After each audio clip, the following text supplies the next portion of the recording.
Beautiful achievements. படிப்பில் சாதிக்கணும் தான், படிப்பும் சாதனை தான், அதுதான் மறுக்கலை. பட் அதுக்காக பர்டிகுலராக ஒரே ஒரு படிப்பில் மட்டும் நம்ம அச்சீவ் பண்ணியே ஆகணும் அப்படின்னு நினைக்கிறது ஒன்றும் சாதனை கிடையாது. ஒரே விஷயத்தை பற்றி திரும்ப திரும்ப யோசித்து உங்கள் ஆங்ஸைட்டியை ஏற்றிக்காதீங்க. அவ்வளோ ஸ்ட்ரெஸ்ஃபுல் ஆக வேண்டிய அவசியம்லாம் ஒன்றுமே கிடையாது. இது நான் ஏன் சொல்கிறேன்னா, நீட்டு மட்டும் தான் உலகமா?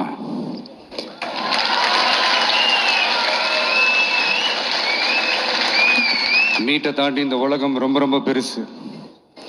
அதில் நீங்கள் சாதிக்க வேண்டியது பல விஷயங்கள் இருக்குது. அதனால் இப்போவே உங்கள் மைண்டை ரொம்ப ஸ்ட்ராங்காக வச்சுக்கோங்க, டெமோக்ராட்டிக்காக வச்சுக்க கற்றுக்கோங்க. ஏன்னா டெமோக்ரஸின்னு ஒன்று இருந்தால் தான் இந்த உலகமும் சரி, இந்த உலகத்தில் இருக்கிற எல்லா ஃபீல்டும் சரி, ஒரு ஃப்ரீடமாக இருக்க முடியும்.